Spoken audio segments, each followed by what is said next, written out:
is an institution as far as political domain is concerned, and people interact with parliament through their elected representatives, and within the parliament people who are elected, they interact with each other. So it is something which are commonly, there is a belief commonly held amongst people that this thing which is known as institution will operate in a predictable manner and will churn out something if we input something into them.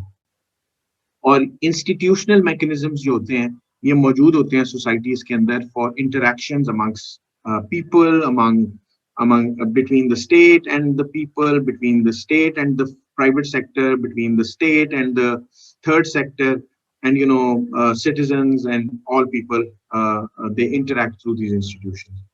So अगर strong institutions हो तो ultimately आपकी strong governance होगी और strong growth होगी. So it is kind of जो institution है इसको आप समझ लें कि एक ऐसा वेरिएबल, अगर आप इसको स्टैटिस्टिकल टर्म्स में सोचने की कोशिश करें, एक ऐसा वेरिएबल है जो वीक हो सकता है, स्ट्रांग हो सकता है, मीडियोकर हो सकता है, वेरी पुअर हो, वेरी वीक हो सकता है, वेरी स्ट्रांग हो सकता है. ये इसकी एक बड़ी स्ट्रांग कोरिलेशन है with social and economic prosperity. Normally बाकी फैक्टर्स को भी हम छोड़ देते हैं, सिर्फ अगर इंस्टीट्यूशंस का और इकोनॉमिक ग्रोथ का रिलेशनशिप असर्टेन करने की कोशिश करें तो इंस्टीट्यूशंस इकोनॉमिक ग्रोथ में बहुत इन दोनों का आपस में स्ट्रॉन्ग कोरिलेशन है. कौन किसको कॉज कर रहा है वो हम अभी डिबेट नहीं कर रहे. That will be confusing for you and that is too advanced concept, but understand कि they have a strong correlation, which means अगर इंस्टीट्यूशंस स्ट्रेंथ की तरफ मूव करते हैं तो इकोनॉमिक ग्रोथ भी स्ट्रेंथ की तरफ मूव करती है, इकोनॉमिक ग्रोथ भी एक्सेलरेट होती है, इकोनॉमिक ग्रोथ भी इंक्रीज या इंप्रूव होती है अगर इंस्टीट्यूशंस इंप्रूव करें और इंस्टीट्यूशंस स्ट्रांग हो जाएं. और बेसिकली इंस्टीट्यूशन स्ट्रांग होंगी तो उनका इम्पैक्ट होगा गवर्नेंस पे, और गवर्नेंस का इम्पैक्ट होगा आपकी सोशल और economic prosperity. This is the basic framework which tells us what governance is. अब हम आ जाते हैं कि पाकिस्तान में जो गवर्नेंस की जो इंटरनेशनल ऑर्गेनाइजेशंस हैं उन्होंने जो इंस्टीट्यूशंस हमें बताई हैं गवर्नेंस की, उनमें ये 6 जो आपके सामने इस वक्त स्क्रीन में शो हो रही हैं, दे आर वेरी इंपॉर्टेंट. और ये जो इंस्टीट्यूशंस हैं अगर ये आपकी स्ट्रॉन्ग होंगी तो आपकी एक स्ट्रॉन्ग रिलेशनशिप कोरिलेशन है with what I told you, with the economic growth and social prosperity. अगर आप इसमें कलर्स की वो लेजेंड देखें राइट पे, तो टर्की से लेकर बांग्लादेश तक डिफरेंट कलर्स में आपको नजर आ रहे हैं लेजेंड में. और लेफ्ट साइड पे जो ग्राफ हैं, जो बार ग्राफ बने हुए हैं हॉरिजॉन्टल वाले बार चार्ट्स बने हुए, बार चार्ट बना हुआ है, उसके अंदर हमने 6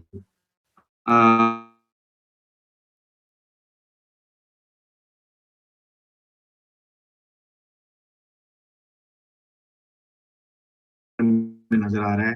पाकिस्तान तकरीबन सवाए अगर आप देखें वॉइस एंड अकाउंटेबिलिटी को अगर आप देखें, और इसके अलावा अगर आप देखें if you see from control of corruption, Pakistan is the worst, right. चलो मैं इस तरह रादर देन आपको उसको डिसाइफर करने के लिए मैं छोड़ दूं, I will explain it to you. Control of corruption में पाकिस्तान की जो बार है वो देखिए सबसे लोएस्ट है, हॉरिजॉन्टली सबसे कम एक्सटेंड हुई हुई है बार की तरफ, विच मीन्स कि पाकिस्तान करप्शन में बुरा है, करप्शन में हाई. रूल ऑफ लॉ में भी पाकिस्तान वर्स्ट है. ये जो आपके सामने कंट्रीज जिनका कंपैरिजन है, जिसमें Turkey, Pakistan, south Korea, Indonesia, India, China और बांग्लादेश मौजूद है, इसमें आपका रूल ऑफ लॉ में भी ये वर्स्ट है. चैट में काफी कमेंट्स आ रहे हैं, please abstain from it if it's not very very important, otherwise because that will distract me also. Yes, I would be sharing these slides. अच्छा जी, रूल ऑफ लॉ में भी पाकिस्तान वर्स्ट है, रेगुलेटरी क्वालिटी में भी पाकिस्तान सेकंड वर्स्ट है. इसका मतलब पाकिस्तान की जो रेगुलेशन है, डिफरेंट सेक्टर्स को रेगुलेट करने के लिए जो रूल्स और रेगुलेशंस बनाई जाती हैं, उसकी क्वालिटी जो है वो भी काफी बुरी है. गवर्नमेंट इफेक्टिवनेस में भी पाकिस्तान सेकंड वर्स्ट है. Excuse me. पॉलिटिकल स्टेबिलिटी में तो पाकिस्तान बहुत ही बुरा है, और एब्सेंस ऑफ वायलेंस और टेररिज्म में पाकिस्तान बहुत बुरे हैं। और वॉइस एंड अकाउंटेबिलिटी में पाकिस्तान चले कोई 2 कंट्रीज से या 1 कंट्री से उसमें भी बेहतर है। सो पाकिस्तान इस सारी जो कंपैरिजन है, ये जो 7 कंट्रीज का कंपैरिजन है जिसमें बांग्लादेश से लेकर टर्की तक सारी कंट्रीज है, इसमें पाकिस्तान तकरीबन सारे गवर्नेंस के जो इंडिकेटर्स हैं जो इंस्टीट्यूशन से बेसिकली हमें शो होते हैं, उसमें Pakistan is extremely poor, extremely poor. So why is it, ये आज हम अनपैक करने की कोशिश करेंगे। So I will try to unpack that why Pakistan. So you can always, because this is a very recent data, world wide governance indicator से लिया है 2018 का। You can always, kind of quote this in your exam also, in your interview, in your wherever you are, writing an essay or something, कि पाकिस्तान इन 6 जो dimensions हैं इसके ऊपर इंतहाई पुअर परफॉर्मेंस है इन कंपैरिजन टू कुछ तो सिमिलर कंट्रीज हैं और कुछ हाईली डेवलप्ड हैं। For example Korea is one of the highly industrialised and developed country इस कंपैरिजन के अंदर। तो इसलिए कोरिया आप देखें, उसकी जो लाइट ब्लू बार है वो इंतहाई राइट को एक्सटेंड हुई हुई है, वो सब में बहुत अच्छा है, सबसे उसने एक्स्ट्रॉर्डिनरी लीड ली हुई है बाकी कंट्रीज से। टर्की भी काफी देखें इंप्रूव किया बहुत सारी चीजों में, करप्शन उसने बड़ी अच्छी कंट्रोल की हुई है। चाइना देखें, चाइना भी ये वो कंट्रीज थी जो बेसिकली पाकिस्तान से पीछे थी about 50 years ago। China Pakistan से बहुत पीछे था। टर्की भी जो है वो इतना कोई हाई परफॉर्मर नहीं था। बांग्लादेश देखें, वो भी पाकिस्तान से काफी चीजों में बेहतर हो गया। So this is something which actually is alarming for us to understand that why. So the puzzle is कि पाकिस्तान की जो पोजीशन है, परफॉर्मेंस है, इन इंडिकेटर्स पे क्यों लो है, उसको हम अनपैक करेंगे। So what are institutions? I have already explained to you. They are formal structures and laws, informal values जो हमारे सिस्टम में हैं, and norms that shape and govern behavior and expectations of different actors in each setting. Strong institutions constrain the actions of political elite, और political elite जो होती है वो उसके अंदर कैपेसिटी होती है हाईजैक करने की चीजों को, और वो क्योंकि पावरफुल होती है political elite, अगर उसके ऊपर चेक ना रखा जाए थ्रू स्ट्रॉन्ग इंस्टीट्यूशन जैसे पाकिस्तान में नहीं है, तो आपके मुल्क जो है उसकी गवर्नेंस हाईजैक हो जाती है, and then they run the governance according to their own vested interest. और दूसरा, अगर आपकी जो इंस्टीट्यूशन स्ट्रांग हो तो प्राइवेट इन्वेस्टमेंट, प्राइवेट जो रिस्क टेकर है, उसको एक कॉन्फिडेंस मिलता है कि वो इकोनॉमी के अंदर अगर इन्वेस्ट करेगा तो उसको रिटर्न्स मिलेंगे, अच्छे रिटर्न्स मिलेंगे, because an investor is always greedy and he is always targeting at returns on his or her investment, right. और अगर वीक इंस्टीट्यूशंस हो तो फिर डिसइंसेंटिव क्रिएट होता है प्राइवेट इन्वेस्टमेंट के लिए भी, और एलीट जो है वो उसको इंसेंटिव्स मिलते हैं कि वो कैप्चर कर ले, जिसको हम एलीट कैप्चर कहते हैं, जो पाकिस्तान में हुआ है। आपकी ब्यूरोक्रेटिक और पॉलिटिकल एलीट ने कैप्चर की हुई आपकी गवर्नेंस, जिसकी वजह से आपके ये जो 6 इंडिकेटर्स हैं उसमें Pakistan is almost on every indicator either the poorest performer और second poorest performer. Pakistan out of the 7 comparative countries जिनको हम रीजनेबली कंपेयर कर सकते हैं, उनके अंदर Pakistan is one of the poorest और the second poorest, and that is because there is elite capture by bureaucracy, elite bureaucracy and by the political institution. Pakistan's growth shows how poor governance has undermined Pakistan's development. आपकी जो growth है last several years की, वो ये show करती है कि आपकी जो overall परफॉर्मेंस है गवर्नेंस में, वो आपकी इकोनॉमिक ग्रोथ को कैसे हैम्पर कर रही है, आपकी आपकी सोशल प्रोग्रेस को, प्रोस्पेरिटी को कैसे हैम्पर कर रही है। While well-known challenges, for example, unstable policy, energy crisis, जो बहुत देर से आपकी इकोनॉमी को तंग कर रहा था, अभी वो reasonably बेहतर हुआ after CPEC projects have been rolled out, especially in energy sector, and security challenges, which is still a challenge. अभी कल परसों में I'm not sure वो bomb blast है या क्या, I was watching it on news, Karachi में कुछ हुआ I think.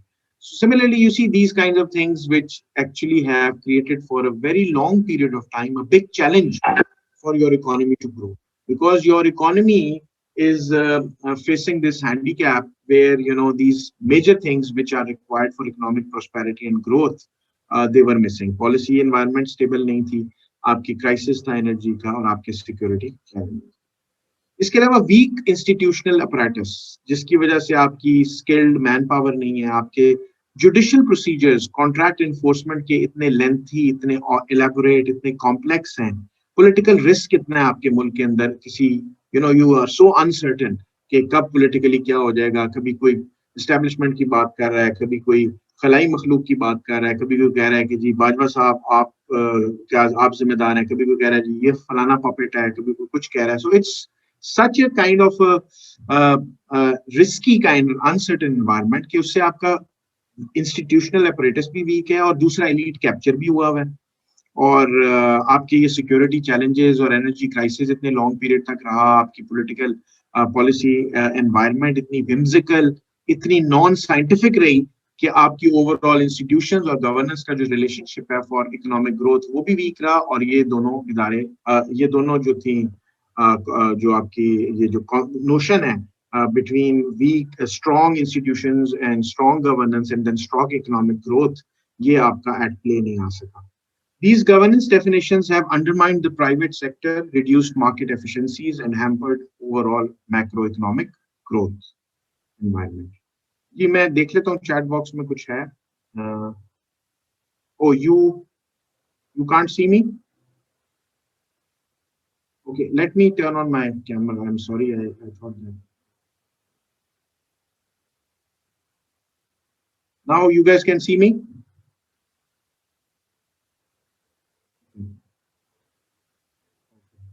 All right.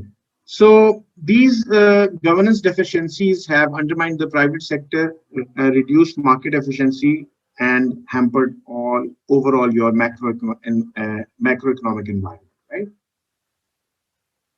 अच्छा, अब पाकिस्तान की जो ग्लोबल रैंकिंग है इंस्टीट्यूशनल क्वालिटी में वो भी बहुत लो है। पहले मैं आपको रैंकिंग्स ग्राफ में दिखा चुका हूँ, ये स्लाइड्स आपके साथ शेयर हो जाएंगी, don't worry.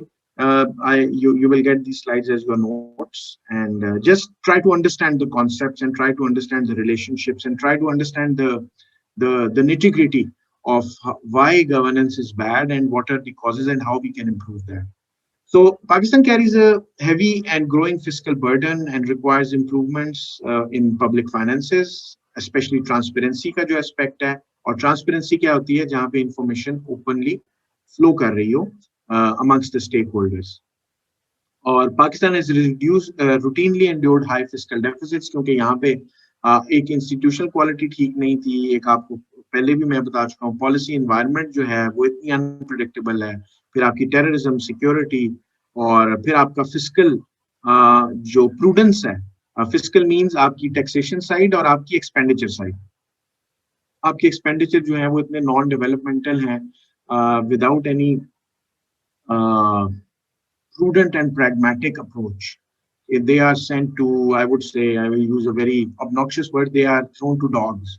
And that actually means that you are not wisely utilizing your fiscal resources.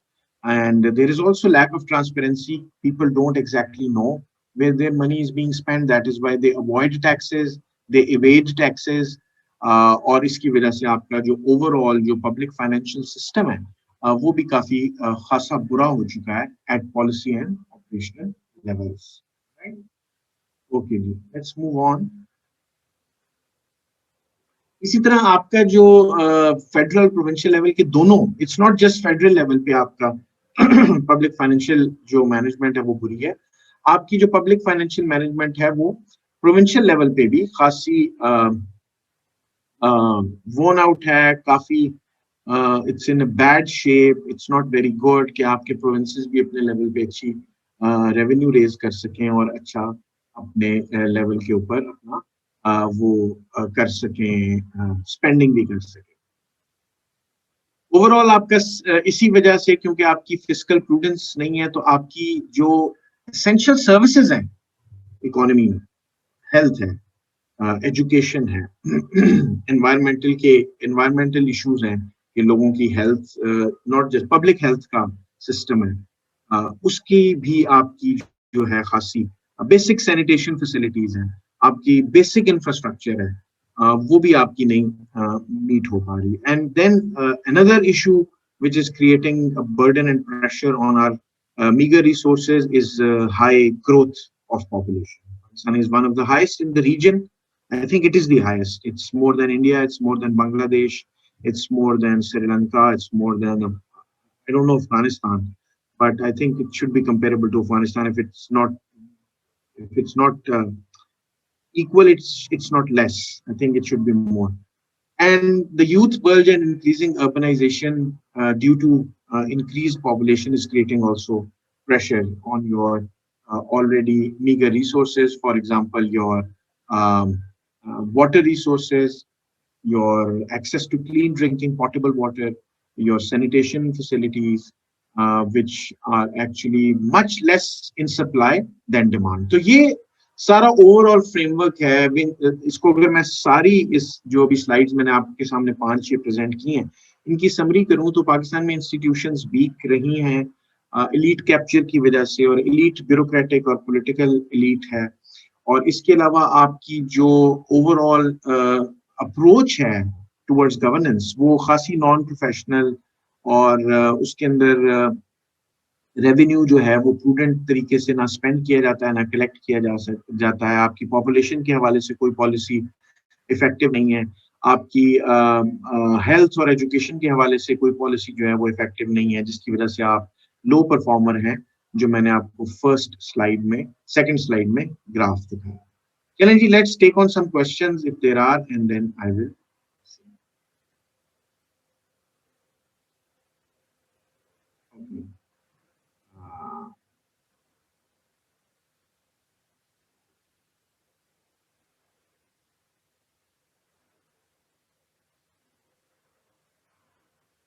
Okay जी। यहाँ से पहला सवाल है मारिया का, What are the key indicators to gauge this? For example, how is voice and accountability calculated?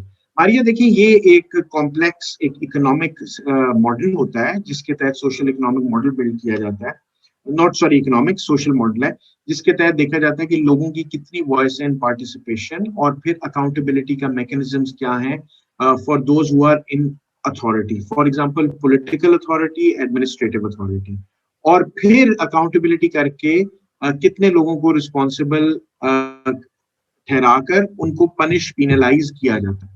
सो इसका एक proper एक बैक एंड ऑपरेशन है which actually professional people do it. You don't need to understand it, but it's a dimension which is popularly agreed upon by all multilateral organizations, which shows कि आपकी क्या basically issues हैं voice और accountability के हवाले से, फिर control of corruption, क्या इनमें से कुछ चीजें इंटरसेक्ट भी करती हैं, और उनमें से कुछ चीजों को पॉइंट आउट करती हैं। कुछ प्रॉक्सीज होती हैं जिनके जरिए, कुछ प्रॉक्सी वेरिएबल्स होते हैं जिनके जरिए अंदाजा किया जाता है कि आपकी वॉइस और अकाउंटेबिलिटी क्या है। So if I go into the mechanics of it, it's going to take a lot of time, but that's not required at your level. You must understand that these 6 are unanimously agreed upon institutions to compare and contrast different countries. Osama, I cannot say presidential form can tackle this political instability. I cannot say it. Presidential form जो है वो America में है, but वहाँ पे democratic norms और institutions strong है, और पार्लियामेंट्री फॉर्म जो है वो ब्रिटेन में है, और वहाँ पे भी डेमोक्रेटिक और नॉर्म्स और इंस्टीट्यूशन स्ट्रांग है। कोई एक सिस्टम किसी एक कंट्री के लिए हम ये नहीं कह सकते कि वो बेहतर हो सकता है। आपकी कंट्री के हिसाब से सबसे इंपॉर्टेंट, आप जो मर्जी सिस्टम फॉलो करें, प्रेसिडेंशियल करें, पार्लियामेंट्री करें, इंस्टीट्यूशंस को स्ट्रांग नहीं करेंगे तो प्रेसिडेंशियल भी फ्लॉप हो जाएगा, राइट। अमेरिका में अगर प्रेसिडेंशियल सिस्टम चल रहा है तो इंस्टीट्यूशंस की वजह से चल रहा है। यूके में अगर चल रहा है पार्लियामेंट्री सिस्टम तो इंस्टीट्यूशंस की वजह से चल रहा है। इट्स नॉट कि प्रेसिडेंशियल बेहतर है या पार्लियामेंट्री बेहतर है। Majority of the countries of the world follow parliamentary system, so there might be some advantages in it. I'm not a political scientist to comment on it, but ultimately I strongly believe whatever system you follow, you have to strengthen your institution. Aman Nazir, yes, you can say all of that explicitly. Why not? That's the problem. दुनिया के जो internationally accepted indicators हैं वो show कर रहे हैं कि आप गवर्नेंस में आपकी क्या हाल है, तो आप why would you avoid saying it? मान आप बिल्कुल कैसे। उसामा, मैं आपका जवाब दे चुका हूँ। Will presidential form will tackle this political instability or not? I cannot. Institutions आपकी strong हो, elite capture अगर आपका खत्म हो, तभी आपका जो है ये बेहतर हो सकता है। We see India and Bangladesh both endured fiscal burden. Fiscal burden सारी दुनिया में तकरीबन सारी कंट्री का रहता है, डिपेंड कर रहा होता है कि नॉन डेवलपमेंट और डेवलपमेंट कितना है। अगर डेवलपमेंट का, जीशान आपने क्वेश्चन किया है, अगर डेवलपमेंट का फिजिकल बर्डन हो तो आपको डेवलपमेंट एक्सपेंडिचर आप कर रहे हैं, फॉर एग्जांपल इंडस्ट्रियलाइजेशन के लिए कर रहे हैं, इंफ्रास्ट्रक्चर के लिए कर रहे हैं, तो फिर तो आपका फिजिकल डेफिसिट जो है वो आपको नुकसान नहीं इतना पहुंचा रहा होता, आप ग्रो भी कर रहे होते हैं इकोनॉमिकली, आपकी उसी तरह फिर टैक्सेशन भी आहिस्ता आहिस्ता बढ़ जाएगी। लेकिन अगर आप नॉन डेवलपमेंट एक्सपेंडिचर कर रहे हैं, आप स्टील मिल को दे रहे हैं, आप रेलवेज को दे रहे हैं, आप पोस्ट ऑफिस को दे रहे हैं, आप जितने टूटे फूटे आपके स्टेट ओड एंटरप्राइजेस हैं उनको फाइनेंस करने में दे रहे हैं और पीआईए को दे रहे हैं, तो और आप डेवलपमेंट एक्सपेंडिचर नहीं कर रहे, इंडस्ट्रियलाइजेशन नहीं कर रहे, टेक्नोलॉजी में इन्वेस्ट नहीं कर रहे, इनोवेशन नहीं कर रहे, इकोनॉमी को कंपेटिटिव नहीं बना रहे, R&D नहीं कर रहे, तो फिर बांग्लादेश और इंडिया जो है वो हमसे ज्यादा R&D कर रहे हैं, हमसे ज्यादा बेहतर है साइंस एंड टेक्नोलॉजी में और इनोवेशन में, इसलिए वो ग्रो कर रहे हैं। जिशान आपका question. Nurul Huda, you want to get unmuted? Okay, I'll unmute you. Is it really important? If it's really important, I'll unmute you. If you can type it, then it's fine. R&D is research and development, Asma. R&D, research and development. Nurul Huda. Okay, I will unmute you if you want to really speak.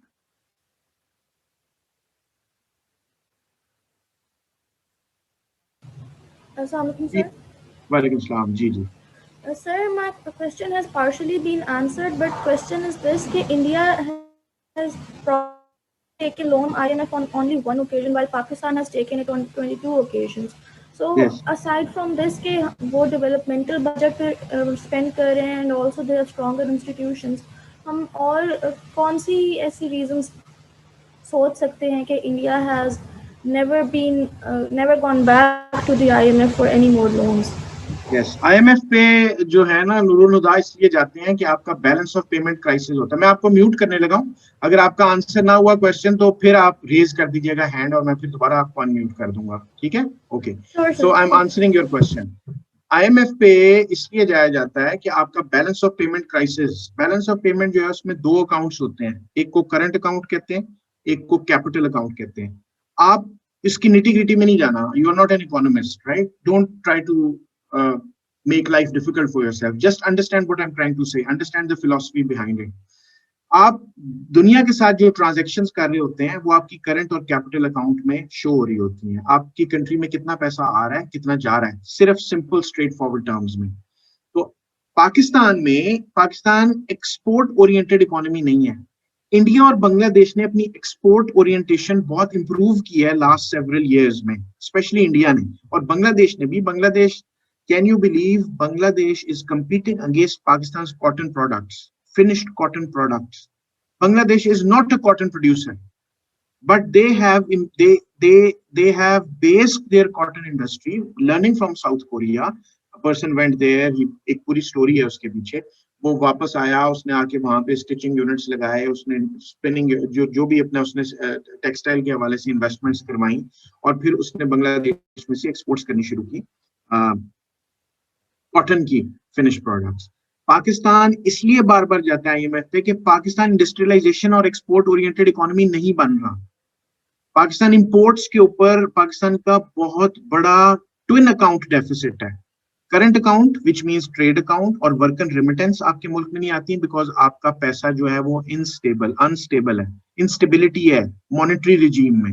आपका पैसा fluctuate करता रहता है, एक दिन 162 रुपए का एक डॉलर होता है, अगले दिन 166 का होता है।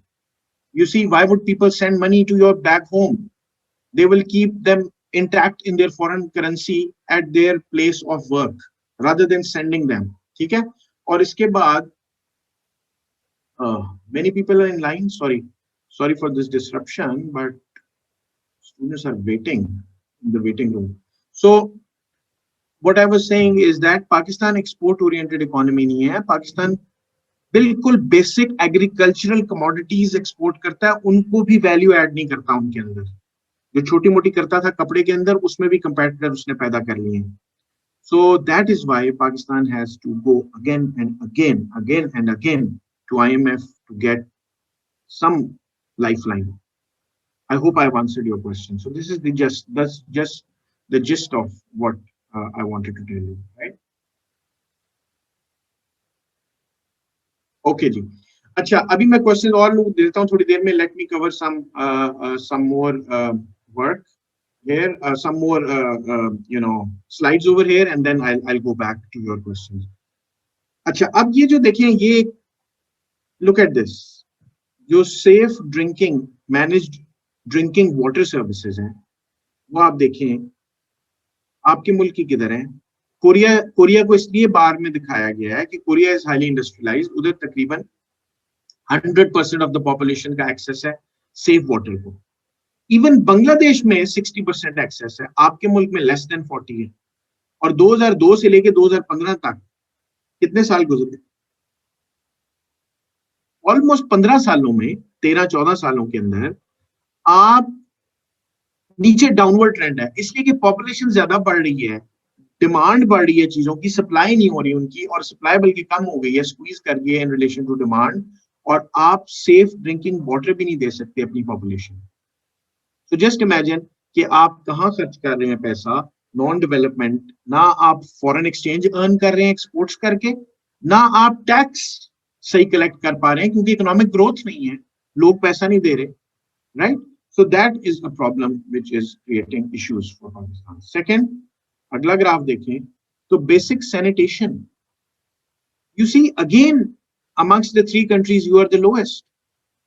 Everyone in South Korea has access to basic sanitation services. And in Pakistan, it's again around 40%. Maximum जो गया 2015 में 42, 43, 44% कह लें. Bangladesh फिर 60% अप्रोच कर रहा है. And see them periodically gradually improving, where you are also periodically improving but your rate is much lesser. So this shows where the money is being spent and what is happening to you as a nation, as a country, right? So these are the major things which need to be understood, that आपकी जब basic population, basic आपकी जो needs हैं population की, वो ही पूरी नहीं हो रही होंगी, तो how will they participate in governance? How will they have their voice heard? How will they hold people accountable when they do not have access to safe water, good education, and health facilities? And and this is not a story of last couple of years or 3 years or 4 years. It's been happening since many years. That is why you have reached this situation where your indicators are clearly telling that you are losing from within and you are crumbling from within. That is the point I wanted to make. So Pakistan में फिर regional inequalities आप देखें, urban rural divide देखें. अभी तक हमें CSS में quota system क्यों बार बार एक्सटेंड करना पड़ता है कॉन्स्टिट्यूशन में, क्यों हम उसको 100% मेरिट बेस नहीं कर पा रहे? रीजनल इनइक्वालिटीज हैं, गैप्स हैं अर्बन और रूरल रीजन्स में एजुकेशन के, हेल्थ के, लोगों को फैसिलिटीज के. That is why you still have to give कि सिंध रूरल है, सिंध अर्बन है, पंजाब है, बलूचिस्तान है, केपी है, कोटा पे आएंगे, वरना तो ये भी नहीं आएंगे. Maybe because they don't have access to good universities, good schools. ठीक है. और फिर आपकी जो ओवरऑल आपकी जो फेडरल गवर्नमेंट है, उसका जो प्रोविंसेस के साथ एक रिलेशनशिप रहा over a period of time, उसके अंदर आप क्लियरली देखते हैं कि एक कम से कम एक सूबे को which is Balochistan, it has many, maybe infinite grievances against the bigger provinces, right? And why? Because आपने inequality और gaps और वो जो divide रखा है, उससे आपकी situation जो है वो ज्यादा aggravate कर रही है. आपकी constitutional amendments आ गई, but 18th amendment आई है, उसने आपको मेरा ख्याल है काफी एक देने की कोशिश की है डिवॉल्व्ड गवर्नेंस का एक कॉन्सेप्ट, बट स्टिल वो कितना इफेक्टिव है, नेशनल प्रायोरिटीज और प्रोविंशियल प्रायोरिटीज को कैसे सिंक किया जाता है, कैसे अलाइन किया जाता है, वो एक क्वेश्चन मार्क है आपके ओवरऑल गवर्नेंस मैकेनिज्म में. ये एक ग्राफ देखें जी, ये भी बड़ा इंटरेस्टिंग ग्राफ है. इस ग्राफ में try to locate Pakistan in light green colour. Where is Pakistan? Where is Pakistan, right? Pakistan is second from top, right? अब क्या हो रहा है इधर? अब आप ये देखें कि इसमें गवर्नमेंट इफेक्टिवनेस में जो आपका, are there any pressing questions? Oh sorry, हाँ, Pakistan is second from top, second from bottom. Sorry. Pakistan is in second from bottom. Dark blue. This one. Sorry, this one. I read it wrong way. This one. ठीक है. अब पाकिस्तान की जो effectiveness है governance की वो clearly show हो रही है. And what is effectiveness? Can anyone help me define what is effectiveness? What is efficiency? What is effectiveness? या आपको स्क्रीन पे मेरा कर्सर मूव होता आ रही है. पाकिस्तान, बांग्लादेश और पाकिस्तान साथ साथ मूव कर रहे हैं. पाकिस्तान बांग्लादेश इफेक्टिवनेस में तकरीबन है.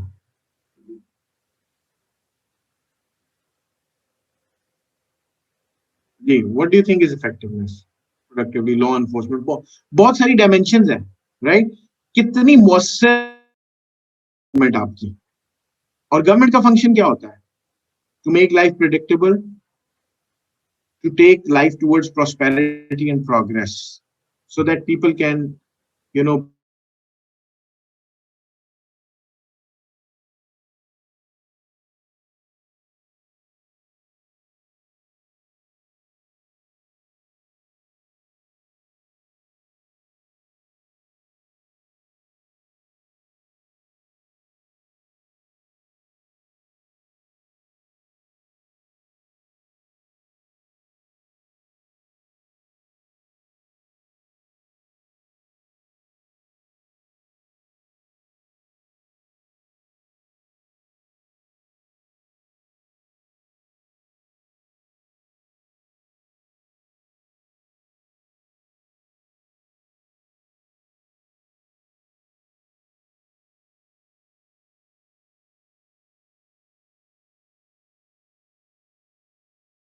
जो सोशल स्ट्रेटा में डाउन कहीं प्लेस्ड हैं, बॉटम पे प्लेस्ड हैं, वो ऊपर मूव करेंगे.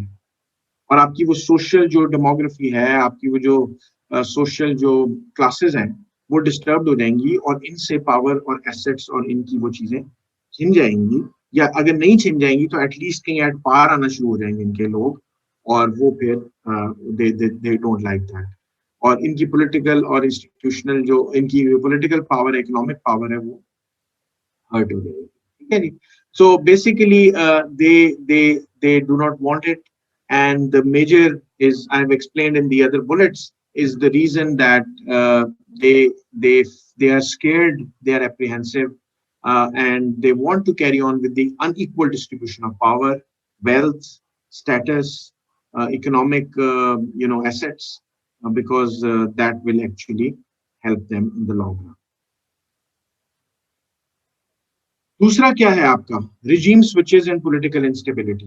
लीड कैप्चर के बाद जो सेकंड मेजर इंपॉर्टेंट चीज है, जिसने आपकी गवर्नेंस को, यहाँ तक गवर्नमेंट की इफेक्टिवनेस को और आपकी ओवरऑल जो स्कीम ऑफ थिंग्स है उसको इतना बैड कर दिया है, इतना फ्रॉम बैड टू वर्स ले गया है, वो आपका regime switches and political.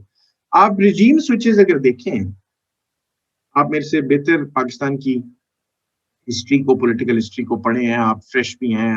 I may be lost track of it, but you see within the first 11 years, within the first 9 years, we could not come up with a constitution.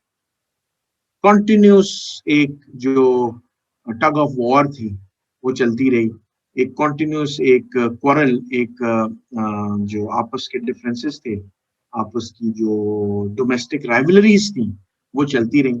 और उसके बाद फिर military, फिर political setup, फिर military, फिर political setup, फिर military, फिर political setup. अब फिर हम कहते हैं कि पता नहीं शायद मिलिट्री आ जाएगी. और जब पॉलिटिकल सेटअप भी आते हैं तब भी इतनी इंस्टेबिलिटी. पहले बेनजीर सबसे पहले आई, फिर नवाज शरीफ, फिर बेनजीर, फिर नवाज शरीफ. अब ये जो लास्ट आपकी 2 टर्म्स हैं वो पूरी हुई हैं 5-5 साल की, उसमें भी आप देखते हैं प्राइम मिनिस्टर्स पूरी नहीं कर सके. यूसुफ रजा गिलानी भी नहीं पूरी कर सका, नवाज शरीफ भी नहीं कर सका. So if you don't have that kind of stability, if you don't have that certainty, how can you improve governance? How can you bring confidence in your economy? There will be no trust level. The trust level will be at the lowest ebb if you do not have, if you have regime switches and you have political instability.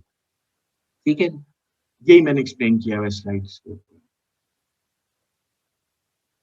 दूसरा जो regime switches और political instability में एक concept था, वो था जो explain करना चाहूंगा मैं आपको, वो है लोकल गवर्नेंस का सिस्टम भी इंस्टॉल नहीं हो सका इसी वजह से। जब आपकी पॉलिटिकल स्टेबिलिटी नहीं है तो लोकल गवर्नमेंट नहीं है आपकी प्रॉपरली। लोकल गवर्नमेंट एक्ट आपके पास हुए हैं 2013 में, लेकिन उसके पहले जो लोकल गवर्नेंस का एक सिस्टम मुशर्रफ ने इंस्टॉल किया था 2001 में, उसको इलेजिटिमेट इसलिए कहा गया कि जी वो एक डिक्टेटर ने किया था, वो विदाउट कंसल्टेशन किया था, वो विदाउट वॉइस एंड अकाउंटेबिलिटी किया था, वो विदाउट पार्टिसिपेशन किया था। और लोकल गवर्नमेंट जब तक स्ट्रांग नहीं होगी तब तक पावर डिवॉल्व या डिसेंट्रल डिवोल्यूशन एक पॉलिटिकल कॉन्सेप्ट है, डिसेंट्रलाइजेशन की डिसेंट्रलाइजेशन के कॉन्सेप्ट से जो अटैच्ड है, which means that people at the grassroots at the lowest level should be able to take and make decisions and participate in governance. They should be able to participate in decision making, and they should be able to manage their resources with the help of their elected representatives at the local level and get their areas developed according to their priorities. यहाँ पे इस मुल्क में जो development के funds हैं वो कौन खर्च करता है? वो एमएनएज और एमपीएस और सेनेटर्स मांग रहे होते हैं। वो इसलिए मांग रहे होते हैं क्योंकि वो बेसिकली चाहते हैं कि हम अपना वोट जो है, हमें वोट इस चीज पे मिलेगा कि हम सड़क बनवा सकें, हम सोलिंग बनवा सकें, हम स्ट्रीट लाइट लगवा सकें। असल में ये काम लेजिस्लेटर का नहीं है। लेजिस्लेटर क्या करता है? जो एमएनए एमपी है उनका काम क्या है? उनका काम है law making. But here what they want to do in Pakistan, they want to have major chunk of developmental budget so that they can show to the voters, and voters are also, they want that. They will not give vote to anyone who is unable to, get a lid for their gutter, who is unable to get soling fixed in their area, who is unable to get a small road constructed in their area, farm to market road maybe. See, so local government आपकी priority नहीं है, लोगों को भी नहीं उसकी तरफ आते लोग भी, और सोसाइटी जो है वो एज सच उसकी तरफ मूव ही नहीं कर रही। आपकी अवेयरनेस भी नहीं क्रिएट करवाई जाती कि हाउ इम्पोर्टेंट इट इज कि लोकल गवर्नमेंट जब तक नहीं आएगी तब तक आपकी डेवलपमेंट प्रॉपर नहीं हो सकती। वेस्टेड जो इंटरेस्ट है ब्यूरोक्रेसी के, ये भी एक एलीट कैप्चर की ही डायमेंशन है, but I have elite capture में वहां पे पॉलिटिकल डायमेंशन में बात कर रहा था, यहाँ पे ब्यूरोक्रेटिक डायमेंशन की बात कर रहा हूँ। आपकी जो रिफॉर्म्स हैं सिविल सर्विस के, वो इतने half hearted, half baked, half cooked हैं, और उसके अंदर कोई इंटरेस्ट नहीं होता। सिविल सर्विस भी नहीं चाहती कि वो कैन यू बिलीव कि सिविल सर्वेंट्स वो would not like to have there, many of them would not like to have their salaries increased because they think that they're good with the perks. एक अच्छा घर मिला हुआ है, गाड़ी मिली हुई है, टेलीफोन मिला हुआ है, नौकर चाकर मिले हुए हैं, ये क्या रिफॉर्म करने हैं कि जी परफॉर्मेंस पे बेस्ड होगी, परफॉर्मेंस बेस्ड पे होगी, परफॉर्मेंस पे बेस की जाएगी पे। तो वो जो परफॉर्मेंस मैनेजमेंट सिस्टम्स हैं वो बिजनेस में बड़े हाईली टेस्टेड हैं, वैलिडेटेड हैं कि वो आपकी परफॉर्मेंस को एनहांस करते हैं, इफेक्ट करते हैं, but civil service would not want it because they think कि ये इस तरह हमारी परफॉर्मेंस को इवेल्युएट किया जाएगा और हमें मे बी कहीं पे शायद रोक दिया जाए प्रमोशन के हवाले से। We would like to just carry on as we are. इसी तरह फिर जो आपके रिफॉर्म्स आए हैं वो इतने loosely against may be one कार्डर, जिसको पहले डीएमजी कहते थे, अब पाकिस्तान एडमिनिस्ट्रेटिव सर्विस कहते हैं, and obviously Pakistan administrative service would resist those reforms. Why would they want their power to go away? Why would they want it? Nobody would like to have uh, the power reduced, the authority, the resources reduced, right? बाकी services के खिलाफ के लिए तो इतने reforms किए भी नहीं गए हैं। ये क्योंकि डायरेक्ट पॉलिटिकली इंटरैक्ट कर रही होती है, ज्यादा पॉलिटिकली, इवन पुलिस से भी ज्यादा इंटरैक्ट करती है, because they are available and they are present everywhere. तो उसकी वजह से they actually reforms are also not very good. और ये जब तक सिविल सर्विस आपकी हाई परफॉर्मिंग नहीं होगी, जब तक इम्प्रूव नहीं करेगी इफेक्टिवनेस में, तो आपका इम्प्रूव नहीं कर सकते गवर्नेंस का structure. So there are three main things which I would like to actually highlight before you. One is last bullet में मैंने लिखा है inefficient public administration system, incomplete devolution, and dominance of the state in the market. On my each one of them I will explain in my subsequent slides. Before I move on, I will have a look at the chat box.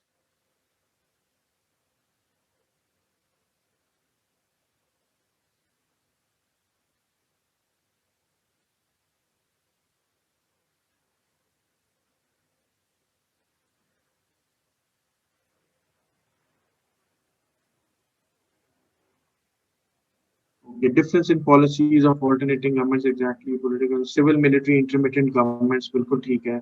So restricting cabinet again and again destabilizes the system. Why is governance linked with regime switch? It is based on structures, not people. Pakistan has overdeveloped structures. Ali Kazilbash, I do not get exactly what do you mean by that. कि governance should not be linked with regime switch. Uh, Governance is linked with regime switch because अगर आपकी regime बार बार switch कर रही है between a political group and a military janta or a military ruler, तो आपकी military ruler is going to design and redesign the governance structure and the institutions around his own preferences. When political masters come, or the political parties or the politicians come into power, they design and redesign according to their own preferences.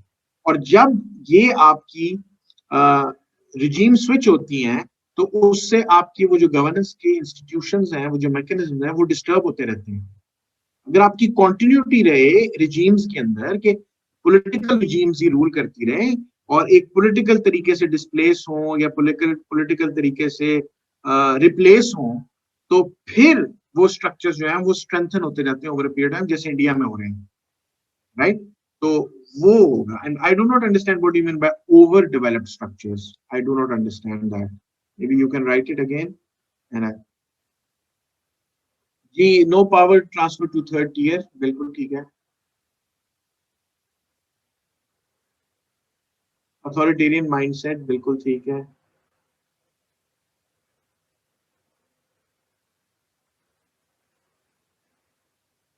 So someone has to be powerful. Law is powerful, then you may face an argument. Law is not powerful in Pakistan. There is no supremacy of law or equality before law. Can you see it? Many people who belong to elitist and powerful groups, they get scot-free. They just go scot-free. And many people who do not have links, relationships, and access to the corridors of power, they are penalized and punished. Yes, no one wants. Will democracy survive in Pakistan with low literacy rate? Yes, democracy, Ali Shahrukh, yes, democracy can survive in Pakistan with low literacy rates. It has survived in India with low literacy rates. India is not a highly literate society. Democracy has survived there for 70 years, more than 70 years. It has never been derailed. So, you see, these theories के सिर्फ education ही होगी तभी democracy survive करेगी, I think it doesn't work here in just across the border.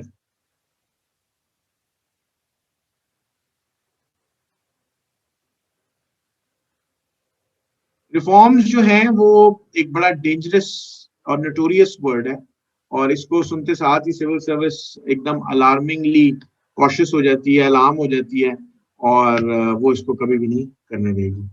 Zishan, difference between governance and public administration is more hierarchical. Governance is more inclusive. Governance में participation, voice, लोगों का सुनना, उनको participate करवाना ज़्यादा important है as compared to public administration. Zishan.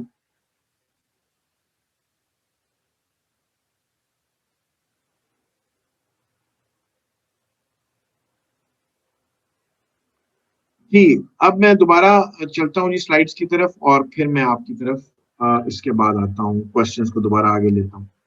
अच्छा जी, पहला जो है जी, सबसे पहला इशू वो है इनएफिशिएंट पब्लिक एडमिनिस्ट्रेशन, जो डायरेक्टली लिंक्ड है. अल्टीमेटली अगर पब्लिक एडमिनिस्ट्रेशन ठीक होगी आपकी, तो फिर आपकी गवर्नेंस के ऊपर एक इम्पैक्ट आ सकता है, विच मीन्स पब्लिक सेक्टर.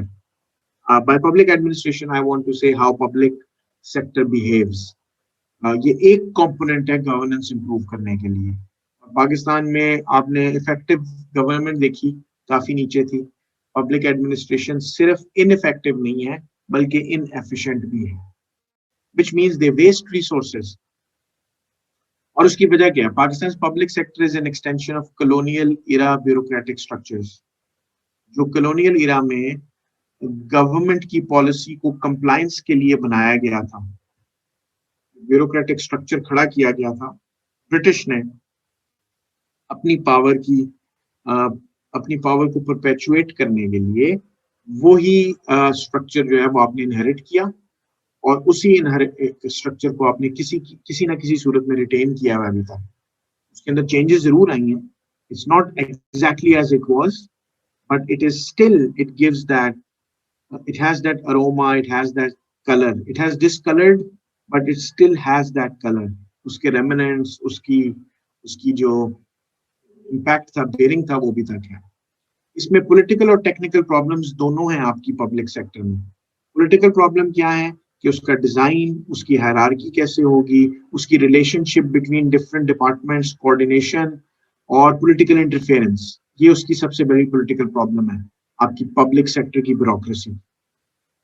उसके डिजाइन ऐसे हैं जो सेंट्रलाइज्ड हैं, उसमें रिसोर्स एलोकेशन, रिसोर्स यूटिलाइजेशन जो है वो प्रॉपरली एलोकेट नहीं की जाती according to the requirement, human resource, technical resource, financial resource, organizational resource, administrative resource। और दूसरी उसकी एक टेक्निकल साइड है जो कि प्रॉब्लमैटिक है। People are not professionally competent, which means they do not understand the nitty-gritty of governance, administration, management, and then they are put in those positions where they do not have basic knowledge, and they are just left on their own to learn from their experiences, which may take 5 years, 10 years, 15 years, and by the time they would have done the damage to the entire institution or organization where they work. So public administration overall, unfortunately, public sector is very weak politically. There are issues which have to be rectified through political decisions, which, for example, reforms लाना, उनकी organizational structures को बेहतर करना, उनके performance management systems को बेहतर करना, उनकी hierarchies को ज़्यादा flatten करना, इतना centralized ना रखना, उनकी आपस की relationships को define और redefine करना कि वो turf wars ना लड़ें बल्कि एक दूसरे से coordinate करें। वो एक political side है, और दूसरी एक टेक्निकल साइड है कि उनको नॉलेजेबल, कॉम्पिटेंट और प्रोफेशनल बनाना कि वो new emerging complex complicated challenges को हेड ऑन ले सकें, right? So this is one side.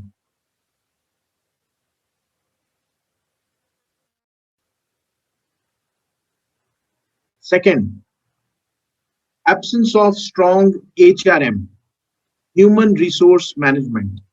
आपकी ह्यूमन रिसोर्स मैनेजमेंट जो पब्लिक सेक्टर में है वो ऑलमोस्ट एब्सेंट है, except few organizations और few pockets of maybe कहीं पे कोई आइलैंड्स बनी हुई हैं पब्लिक सेक्टर में जो ह्यूमन रिसोर्स मैनेजमेंट को समझती हैं या जो कहती हैं ह्यूमन रिसोर्स मैनेजमेंट कोई साइंस है।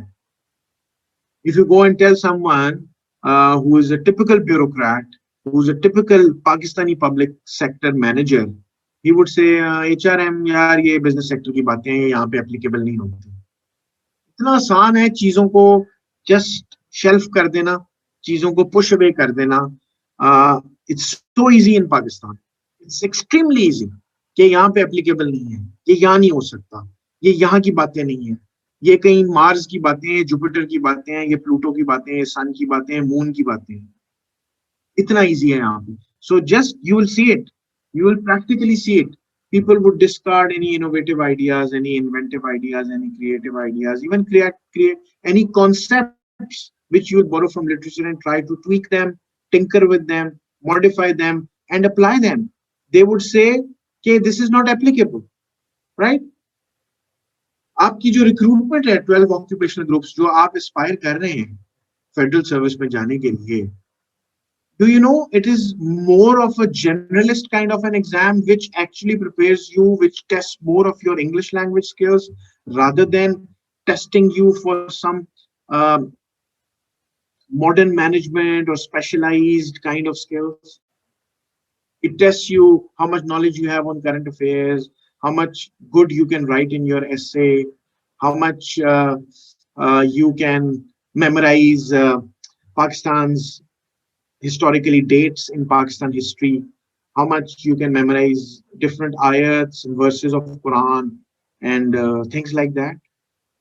So just imagine, I'm not saying it's a completely flawed exam, but it is selecting not the right people for those jobs which actually Competent people maybe, but I'm talking about right. The alignment of the people with the requirement of the services. That's what uh, what I want to make clear to you. It's not that the people are not able or merit oriented. They are the best amongst whosoever take the exam, and they are the best in attempting the exam. But are they relevant? Are these subjects? Is the training? Is the induction? Is the all process? The entire process relevant with preparing you? Okay, some generalists are also required, but generally, how much generalist can you have, and how much specialist you should have to really get real professional results? कितने लोगों को management का अंदाजा या वो चीजें हैं जो उनको आनी चाहिए, या वो उनको जिसको जिसको वो लेकर आगे चल सकते हैं सिस्टम के अंदर. ठीक है. Next, performance management is not designed to nurture responsive and optimally performing institutions. System prioritizes adherence to rules rather than performance. आपकी अच्छी परफॉर्मेंस इवैल्यूएशन रिपोर्ट आपको इस चीज पे मिलेगी कि आप रूल्स को कितना अच्छा फॉलो करते हैं, रादर देन कि आप कोई इनोवेटिव, कोई परफॉर्मेंस एनहांसिंग कोई ऐसा डिसीजन आपने लिया, या परफॉर्मेंस एनहांसिंग कोई आपकी ऐसी कोई आउटपुट है जो शो कर रही है कि आपकी परफॉर्मेंस ऑर्गेनाइजेशनल बेटरमेंट के लिए है. There is nothing like that, right? Next जो आपका इशू है जी पब्लिक सेक्टर में, वो फाइनेंशियल मिसमैनेजमेंट. आपकी फाइनेंशियल मैनेजमेंट जो है, आपका बजट लॉ इवॉल्व नहीं हुआ organically over a period of time. उसको वक्त के हिसाब से modern techniques, modern accounting techniques, modern management techniques finance की वो इनकॉर्पोरेट होनी चाहिए थी. Instead your public financial management system is regulated by various sets of rules, जिसमें आपके पुराने GFRs चल रहे हैं, आपके ट्रेजरी रूल्स चल रहे हैं, आपके नेशनल अकाउंटिंग मैनुअल्स चल रहे हैं, जिसमें बहुत सारे कॉन्ट्रडिक्शंस और गैप्स हैं. जब तक आपकी फाइनेंशियल मैनेजमेंट प्रूडेंट और प्रोफेशनली नहीं होगी कि किस हेड में किस तरह एलोकेट करना है, कहाँ से रेवेन्यू आएगा, कहाँ पे एक्सपेंडिचर करना है, तब तक आपकी इंप्रूवमेंट नहीं आ सकेगी पब्लिक सेक्टर की. और फाइनेंस आपको पता बहुत बड़ा रिसोर्स है जो मिस यूज होता है. और पेमेंट्स ऑटोमेट, अभी तक दुनिया हर चीज ऑटोमेट करती है. आपकी एप्लीकेशंस भी ऑनलाइन होती हैं, आप स्मार्टफोन्स पे बैठ के सारा कुछ गवर्नेंस के लिए अपनी सर्विसेज ले रहे होते हैं, सर्विस डिलीवरी. हम अपनी पेमेंट्स को अभी तक ऑटोमेट नहीं कर सके. और CGA means controller general of accounts जो आपका है, वो भी आपकी पब्लिक फाइनेंशियल मैनेजमेंट में ऑटोमेटेड तरीके से नहीं परफॉर्म कर रहा. टैक्स सिस्टम में लूप होल्स हैं, और टैक्स इवेजन जो है वो बड़ी कॉमन है. इसलिए कि फॉर एग्जांपल, दो एग्जांपल्स मैंने सामने लिखी हैं आपके, कि प्राइस बॉन्ड्स जो हैं, उसके ऊपर कोई नाम तो नहीं लिखा था किसके नाम है, आप जाके खरीद लेते हैं और टैक्स एग्जेम्प्ट होते हैं. और आप वहां पे अपनी जो अनएक्सप्लेन्ड आपके जो पैसा है, उसको आप प्राइस बॉन्ड में, गवर्नमेंट ये खुश हो जाती है कि हमारे पास पैसा आ गया, हमने इनको बॉन्ड दे दिया है. अब इनका बॉन्ड जब तक नहीं निकलेगा तब तक तो इनके पास एक कागज ही पड़ा है ना. ये कोशिश करते रहेंगे कि शायद कभी इनकी लाख निकल आए, लेकिन लोग वहां पे अपने जो पैसा है जिसको वो एवेड करना चाहते हैं, जिस पे टैक्स, उसमें एग्जेम्प्ट कर, उसमें इन्वेस्ट कर देते हैं, उसमें लगा देते हैं. इसी तरह रेमिटेंसेस जो बाहर से आ रही हैं वो टैक्स एग्जेम्प्ट है. पहले आप इलीगली बाहर जाके पार्क कर देते हैं पैसा, उसके बाद रेमिटेंस की सूरत में पाकिस्तान भेज देते हैं और उसके ऊपर टैक्स एग्जेम्पशन ले लेते हैं. इस किस्म के लूप होल्स लोगों ने टैक्स सिस्टम में निकालने में, और हमारा इनइफेक्टिव और इनएफिशिएंट टैक्स सिस्टम जो है, जो पब्लिक एडमिनिस्ट्रेशन का पार्ट है, वो इन लूप होल्स को प्लग भी नहीं कर पा रहा. राइट. सो जब नहीं कर पाएगा तो उससे क्या होगा, उससे और आपकी लीकेजेस होंगी, आपका रेवेन्यू और आपकी फाइनेंशियल मैनेजमेंट और ज्यादा डिटीरियोरेट करेगी. Right. Next, poor coordination and collaboration around systems and processes inevitably result in turf issues. आपकी डिफरेंट डिपार्टमेंट्स की आपस में टर्फ वॉर्स हैं. एक दूसरे से कोऑर्डिनेट करने के बजाय एक दूसरे को सुपीरियर साबित करने के लिए कि मेरे पास रिसोर्सेज ज्यादा हैं, उसके पास रिसोर्सेज कम है, मेरे पास अथॉरिटी ज्यादा है, उसके पास अथॉरिटी कम है, ये सब कुछ कर रहे हैं लोग. और वो टर्फ वॉर्स हैं, जो टर्फ इश्यूज हैं, उसकी वजह से आपकी कोऑर्डिनेशन, कोलैबोरेशन ही नहीं है फॉर इम्प्रूविंग गवर्नेंस. एक एग्जांपल इसकी जो है टर्फ वॉर्स की, मैं आपको नैब और एंटी करप्शन इदारों और FIA की बता देता हूँ. One example which I have written in front of you.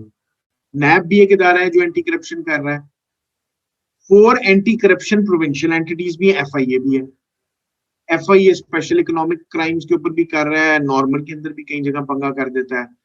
Provincial anti corruption अपना काम करी जा रहे हैं, नैब अपना काम करी जा रही है, एक दूसरे को साबित, नैब साबित कर रहा है I am the superior most institution, most ineffective also at the same time, but it is trying to prove it.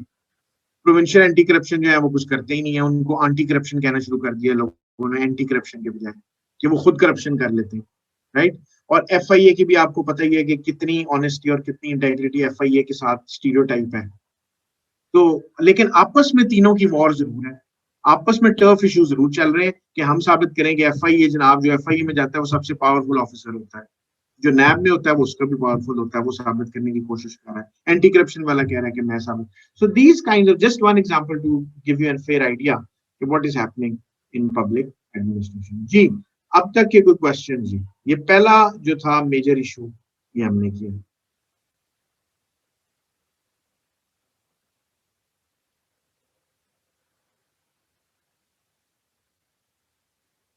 चलिए ओके, मैं मेरा ख्याल है इसको कवर कर लेते हैं, फिर देख लेते हैं, क्योंकि I think many question. Incomplete devolution जी, ये आपकी गवर्नेंस का एक और, inefficiency and ineffectiveness of public system, public organizations, government is one second pillar, और second cause is incomplete devolution. लेकिन डेवोल्यूशन जब तक नहीं आएगी, लोकल गवर्नमेंट का सिस्टम जब तक इंस्टॉल नहीं होगा, तब तक आपकी लोकल लेवल पे गवर्नेंस इंप्रूव नहीं कर सकती। पाकिस्तान की अनफॉर्चुनेटली सिर्फ मिलिट्री रिजीम्स रही हैं, तीन तीन, अयूब खान, ज़ियाउल हक और मुशर्रफ। उसमें भी अयूब खान और मुशर्रफ जरा ज्यादा कमेंडेबल है, ज़ियाउल हक की जो लोकल गवर्नमेंट के रिफॉर्म्स थे वो इतने ज्यादा कमेंडेबल नहीं है, बिकॉज ज़ियाउल हक was on a different track. तो अयूब खान ने बेसिक डेमोक्रेसी किया, लेकिन उसने भी अपने वेस्टर्न इंटरेस्ट के लिए किया, और मुशर्रफ ने भी लोकल गवर्नमेंट ऑर्डिनेंस किया, लेकिन उसने भी ब्यूरोक्रेसी को ज्यादा, उसका मोटिव ब्यूरोक्रेसी को तोड़ना था, ब्यूरोक्रेसी के पावर को, रादर देन जो उसका असल मकसद था। इन थेरी तो उसके बहुत अच्छे थे, वो जो एम्बिशन था लोकल गवर्नमेंट को, democracy at the grass roots level, लेकिन इन प्रैक्टिस वो बड़ा ही एक फेल्ड एक्सपेरिमेंट था, और बिकॉज उसकी इंक्लूसिवनेस नहीं थी, उसकी पार्टिसिपेशन नहीं थी लोगों की उसमें, एक handful of people, handful of cronies उसके जो थे मुशर्रफ के, उन्होंने उसको इम्प्लीमेंट किया, उन्होंने उसको कंसीव किया, तो उसकी वजह से वो नहीं आया। और बाकी जो प्रोविंशियल सॉरी जो पॉलिटिकल गवर्नमेंट्स या डेमोक्रेटिक आई हैं, वो तो वैसे ही नहीं करना चाहती डेवोल्यूशन को, क्योंकि वो थ्रेट है उनकी फंड्स को, उनकी पावर को, उनकी अथॉरिटी को, वो तो करना ही नहीं चाहेंगी। और मिलिट्री करते हैं अपने वेस्टर्न इंटरेस्ट के लिए, और वो शो भी कर रहे होते हैं कि हम इम्प्रूव कर रहे हैं सिस्टम को, ठीक है। Pakistan local government system has been even more unstable than its central regime.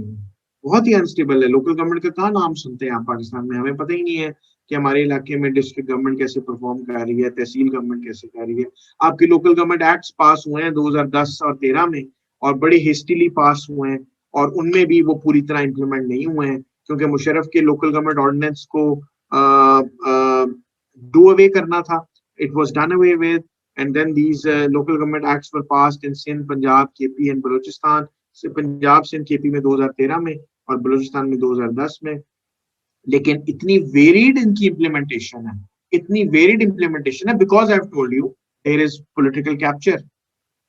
The political democratic government would not like to devolve power and give away their powers. Provincial government क्यों चाहेगी कि chief minister क्यों चाहेगा, और उसके ministers और उसकी cabinet और एमपीएस क्यों चाहेंगे कि ये पावर जो है डिस्ट्रिक्ट में डिस्ट्रिक्ट हेड को हो, या तहसील में तहसील हेड को हो, या यूनियन काउंसिल में यूनियन हेड के पास हो, right? That is a problem.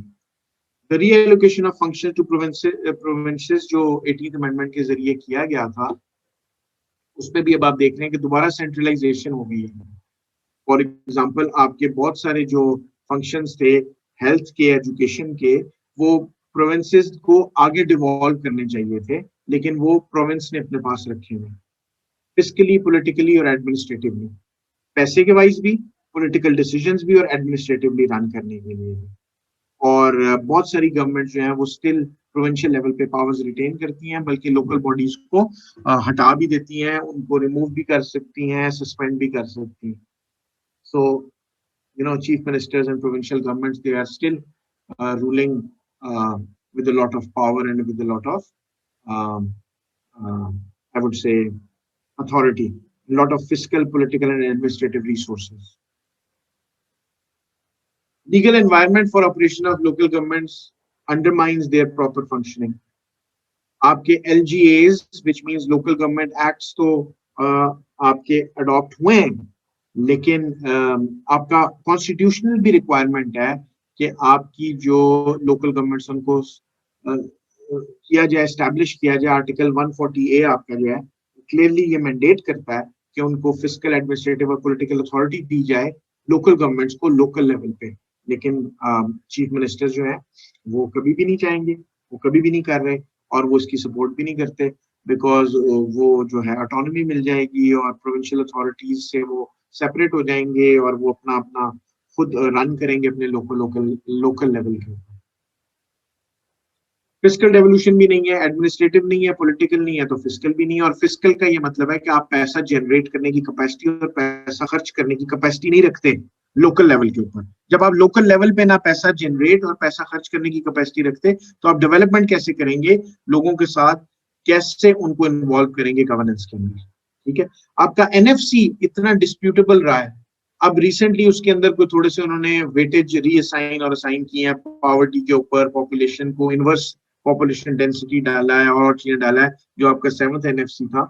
लेकिन उसके बाद से आपका एनएफसी के अंदर, NFC is what actually, division of assets between federation and provinces.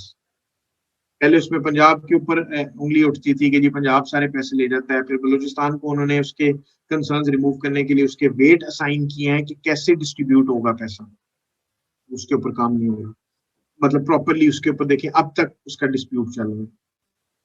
7th NFC के अंदर जो फैक्टर्स है उसमें पॉवर्टी है, अंडर डेवलपमेंट है, इनवर्स पॉपुलेशन डेंसिटी क्राइटेरिया है रादर देन पॉपुलेशन डेंसिटी. अगर पॉपुलेशन डेंसिटी पे दिया जाएगा तो पंजाब सबसे ज्यादा ले जाएगा, और पहले अंडर डेवलपमेंट और पॉवर्टी नहीं थी. ये पॉवर्टी, अंडर डेवलपमेंट और इनवर्स पॉपुलेशन डेंसिटी डालने का मतलब है आप बलूचिस्तान को ऑन बोर्ड लेके आ रहे हैं. But still you know so many NFC awards before that, and then you come to, और इसमें भी कितना वेट असाइन है वो भी डिबेटेबल है कि इनको ज्यादातर अभी भी मेन पॉपुलेशन को असाइन होता है 50-60%, बाकी इनको 5-5, 10-10, 15-15% अगर वेट आप असाइन कर देते हैं, तो उससे कोई फेयर डिस्ट्रीब्यूशन हो रही है या नहीं हो रही. और फिर अगर आप प्रोविंस को नहीं दे रहे तो प्रोविंस आगे लोकल गवर्नमेंट को कैसे देगा, और लोकल गवर्नमेंट को नहीं देंगे तो फिर आगे गवर्नेंस कैसे इंप्रूव होगी. So this is, you know, this has to be understood in a chain, in a causal link, कि एक किसको कॉज कर रहा है और दूसरा किसको कॉज कर रहा है, कॉजल मैकेनिज्म्स क्या हैं इसके. फिर लोकल गवर्नमेंट के अंदर वेरिएशंस हैं. केपी जो है उसने लीड ली हुई है अभी फिलहाल, और वहां पे लोकल बॉडीज जो है ग्रेटर कंट्रोल में है, और वहां पे जो है KP also has devolved significant powers of financial management to the local levels and empowers village. लेकिन अगर आप दूसरे सूबों में जाएं, फॉर एग्जांपल पंजाब और सिंध में देखें, तो वहां पे रिस्ट्रिक्टेड है लोकल गवर्नमेंट, वहां पे उसकी ऑटोनॉमी रिस्ट्रिक्टेड है. वहां पे बल्कि उसकी पंजाब में ये भी अथॉरिटी है प्रोविंशियल गवर्नमेंट के पास कि वो डिसबैंड कर सकता है लोकल गवर्नमेंट को बिफोर देयर टर्म. पंजाब में तो आपको पता है जो न्यूली इलेक्टेड लोकल गवर्नमेंट्स थी, उनको जो दिया गया जो छोटा मोटा ट्रांसफर ऑफ बजट, वो 1 जनवरी 2017 को दिया गया, और वो भी उनको प्रॉपरली नहीं ट्रांसफर किया जाता. मैंने आपको बताया है कि उनकी एजुकेशन, उनकी हेल्थ, बहुत सारी चीजें जो है वो प्रोविंस अपने पास रख रहा है. तो डेवोल्यूशन ही जब तक नहीं होगी, जब तक ग्रास रूट्स लेवल तक चीजें जाएंगी नहीं, एडमिनिस्ट्रेटिवली, पॉलिटिकली और फिस्कली मींस फाइनेंशियली, जब तक ये चीजें ट्रांसफर ही नहीं होंगी नीचे तक, तो तब तक कैसे आप इसको लेके चलेंगे. अच्छा जी, आप कोई कमेंट्स देख लें जी. ओके जी, now take me to the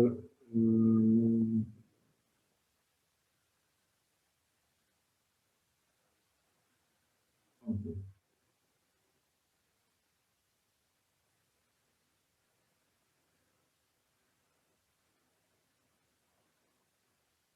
Who is going to revolutionize this system? Hassan Ahmed, very good question. I ask you this question. Do you have the answer to this question, Hassan? Think through. Who is going to revolutionize the system? Who has revolutionized the system in Korea? who has revolutionized the system in Malaysia, who has revolutionized the system in countries which were behind Pakistan, which were underdeveloped as compared to Pakistan. It's the people of that country. They have to think, they have to take the lead, they have to come together. अगर हम अपने अपने wasted selfish interest में काम करते रहेंगे तो फिर इसी तरह ही अपना अपनी जिंदगी तो अच्छी गुजर जाएगी, नेशनली हम इंप्रूव नहीं करेंगे, right? So there can be, it's a long debate, Hassan, but try answering this question yourself, right? So it's not going to be someone imported from US to come here and revolutionize this system. Who revolutionized France? Go and please refer to the French history. Who revolutionized these countries which were behind? Who revolutionized Israel? Do you know Israel is one of the top innovative economies of the world right now? And we are happy that we write on our passport, valid for all countries of the world except Israel. We have to think nationally. We have to think for our country. We are going to revolutionize this. No one else is going to come from abroad or from sky or from Mars or Jupiter to revolutionize. Okay. Yes.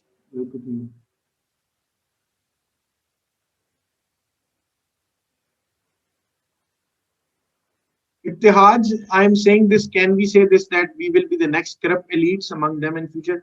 Ittihaj, I don't say that. I am not saying or not indicating that you will be corrupt elite. I would request you not to become part of that elite. Work for national cause. Create a critical mass, like-minded people come together and start working for the betterment of this country. Why not? Why not you, Ittihaj, taking the lead? There has to be someone who has to take the lead and then build that critical mass around himself or herself.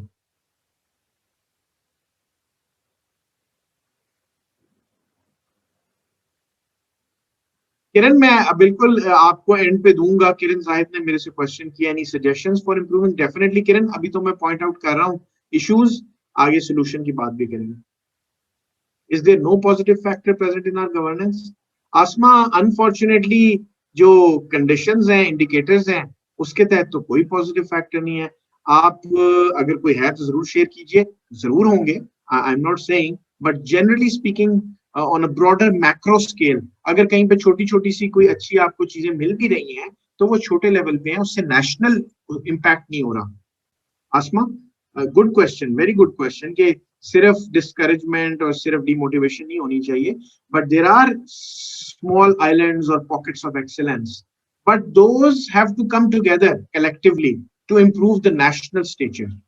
That is not happening, and I am talking about national level. I am not talking about micro level, at small level.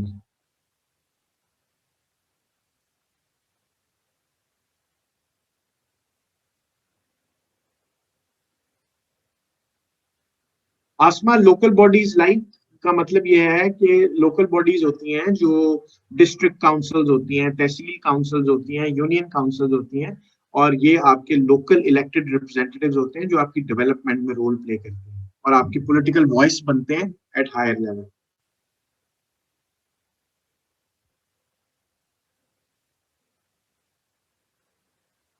Ji, doctor Mardan Sajid, green development awards KP को मिल रहे हैं. Local government का system वहां बाकी सूबों से थोड़ा शायद बेहतर. Usama, I don't know what do you mean by public question mark.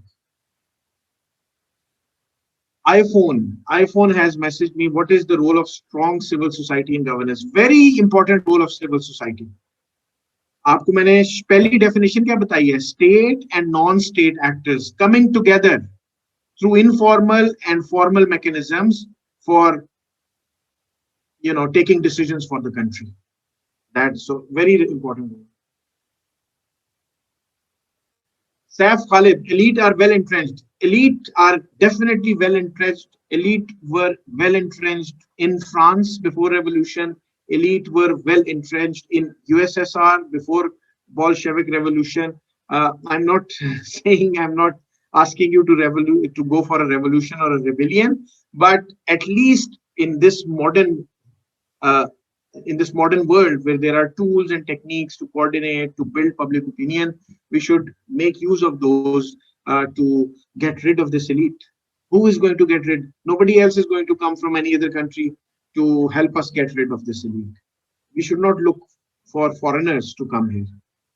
Ourselves, we the people. What youth can do? Youth can start with their own, kind of movements, indulge in creative activities, make good, platforms where you can work in productive activities like innovation, digital tools, making together digital tools, or taking risks for entrepreneurship. Youth have to do it. Technocrats definitely receive stepmotherly treatment. Citizens have to participate. We people. So Charles de Gaulle, wow, Shariar Imran. So many people from us going in civil service, why they are not changing? Even they have faced this system. Hassan, yes, that's the problem. They color themselves in civil service ke jis tarah ka color hai, rather than being a change agent. All right, Ji, I'll just now move on into the third, and then I'll take the questions at the end. There are so many questions. It's a very big class. In online mode, it's very difficult to take each and everyone's question for 300 or almost 250 people. So I'll just move on. अच्छा जी, अब हम आ जाते हैं जी dominance of state in the market. What does that mean? Dominance of state in the market का मतलब है कि जो market को चीजें करनी चाहिए वो state कर रहा है. जो market को चीजें करनी चाहिए वो state कर रहा है. मसलन कि अगर आप स्टेट के मार्केट को फ्लो करने दें, मार्केट की फोर्सेस को काम करने दें, तो डिमांड और सप्लाई जो बेसिक मार्केट में फोर्सेस होती हैं, जो चीज डिमांड होगी उसके लिए कोई सप्लायर भी आएगा, कोई प्रोड्यूसर भी आएगा, कोई फैक्ट्री, कोई फर्म भी लगेगी. स्टेट को सिर्फ एक एनेबलिंग एनवायरनमेंट देनी चाहिए, एक फैसिलिटेटिंग एनवायरनमेंट देनी चाहिए, बाकी प्राइवेट फर्म्स के ऊपर छोड़ना चाहिए. बिकॉज याद रखिएगा, किसी मुल्क की इकोनॉमिक ग्रोथ का जो इंजन होता है, जिसपे वो बेस करके जो स्प्रिंग बोर्ड है, जिससे वो लॉन्च कर सकता है अपने आप को, वो प्राइवेट सेक्टर होता है, पब्लिक सेक्टर नहीं होता. The best and the brilliant they go to the private sector in industrialised countries. They would not like to join public service like Pakistan, India, Bangladesh. Why? Because they are risk takers, they are innovators, they want to maximize their wealth and add something through their inventive ideas into the society. और वो फिर private sector में जाके entrepreneurship करते हैं, वहां पे जाके प्राइवेट सेक्टर को ज्वाइन करते हैं, और वहां से फिर वो रिस्क टेकिंग एबिलिटी से ग्रो करवाते हैं. प्रोडक्टिविटी बढ़ती है. इकोनॉमिक जीडीपी ग्रोथ जो है वो प्राइवेट पब्लिक सेक्टर के ग्रोथ से नहीं बढ़ती. जीडीपी या इकोनॉमिक ग्रोथ जो है वो प्राइवेट सेक्टर की ग्रोथ से बढ़ती है. पाकिस्तान में उल्टा हिसाब हुआ है. ओवर ब्लोटेड आपकी स्टेट ओन्ड एंटरप्राइजेस हैं, पीआईए से लेकर, रेलवे से लेकर, वापडा से लेकर, you name any public sector enterprise, steel mill, over bloated, over staffed, inefficient, ineffective. और ये मार्केट की फोर्सेस पे छोड़ दें और मार्केट की फोर्सेस को डिटरमिन करने दें. जितनी डिमांड है उतनी सप्लाई भी होना शुरू होगी और प्राइस खुद ही एडजस्ट करेगी. हम कह रहे हैं कि नहीं जी, हमने 4 रुपए का, 5 रुपए का खत देना ही देना है, 8 रुपए का खत देना ही देना है, और नुकसान बर्दाश्त करते जाना है, और 5 अरब 10 अरब उसको हर साल इंजेक्ट करना है उसके अंदर, उस स्टेट ओन्ड एंटरप्राइज के अंदर, ताकि वो तनख्वाहें दे सके अपने स्टाफ को, और उसके स्टाफ को जो इनएफिशिएंट और इनइफेक्टिव है. Challenge is clear. We had 197 state-owned enterprises, 14 with the combined output of 10% of GDP and combined asset valued at 43.4% in 2006-2017. और इनको जितना हमें पैसा देना पड़ता है और इनको सब्सिडीज, ग्रांट्स और ये देना पड़ता है, वो 32.7% of your budget deficit वो था, which is 1.5% of your GDP. Just imagine how much money you have to give to these state-owned enterprise because of their mismanagement, inefficiency and ineffectiveness. तो इधर स्टेट को चाहिए कि रोल बैक करे, इनको market forces के पास जाने दे, और मार्केट फोर्सेस इनको खुद डिटरमिन करेंगी कि ये कैसे. हाँ, जो बहुत इसेंशियल सर्विसेज हैं उनको बेशक रिटेन करें, बाकी चीजों को इसेंशियल बल्कि उल्टा करें ना. जो एजुकेशन वगैरह है जिसको मार्केट फोर्सेस ले गई हैं और इतना एक्सपेंसिव कर दिया हेल्थ और एजुकेशन को, उसको अपनी कस्टडी में ले, और ये जो बाकी है ना जी, रेलवेज और पीआईए और ये हम जनाब खुद ही चलाएंगे, और सस्ते टिकट, कौन से सस्ते टिकट है पीआईए के, पब्लिक सेक्टर में रहते हुए? या तो कोई मिल रहे हो ना जी कि 10 रुपए के, 100 रुपए के, 1000 रुपए के, 10,000 रुपए के कराची के रिटर्न टिकट, 50,000 रुपए के Lahore to Karachi return ticket हुए हुए थे 60 पीआईए के ऊपर। तो कौन सी सस्ती दे रही है पीआईए? इनएफिशिएंसी की वजह से उसके अंदर भी महंगी चीजें। सो अगर आप इस बेस पे चल के कि जी हम ये क्योंकि स्टेट ओन्ड है तो अगर ये मार्केट फोर्सेस को दे दी तो महंगी हो जाएंगी, तो फिर आपकी ओवरऑल मार्केट फोर्सेस खुद ही एडजस्ट करवाती हैं। आप इंटरवीन करेंगे मार्केट के अंदर जहां जहां आपको लग रहा होगा। स्टेट का काम है कि चीजें जब मार्केट फेलियर्स हो रहे हो तो मार्केट फेलियर्स को करेक्ट करें। ये नहीं काम कि हर जगह हर चीज वही प्रोवाइड करने की कोशिश करें।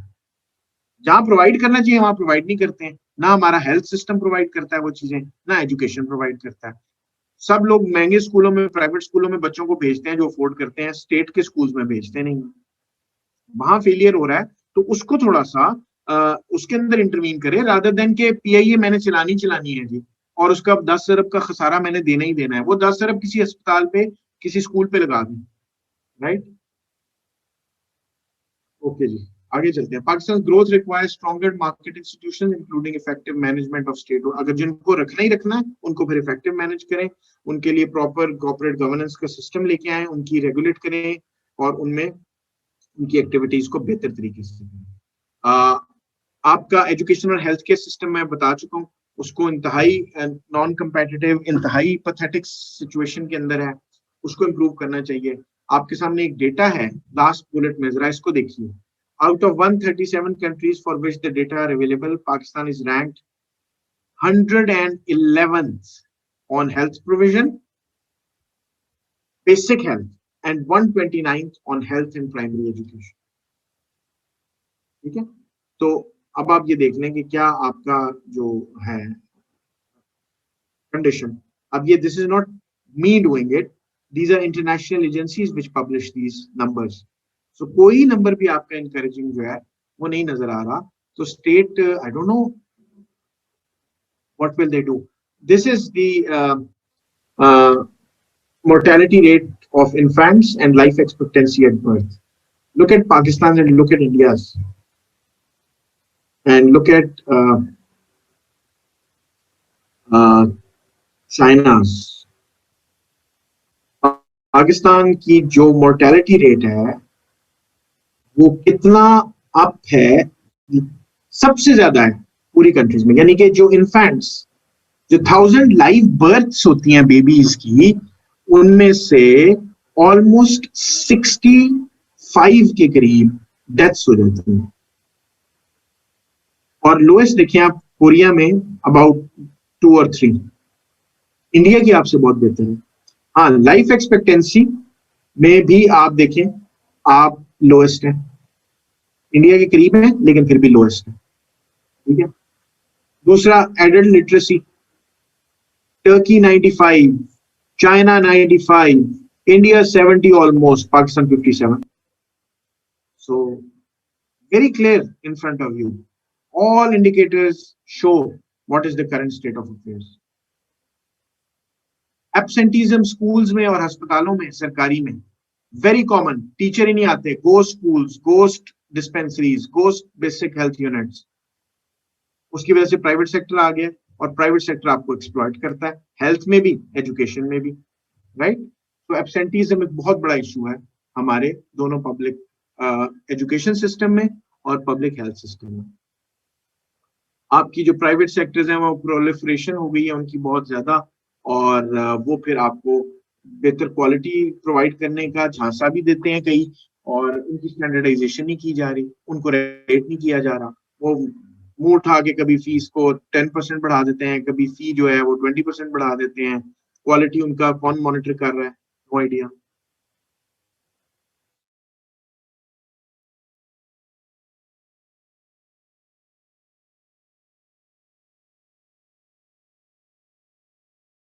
चलें, अब हैं बुरे, अब क्या कर सकते हैं। We have to be realistic, rationally analyze things. I don't see,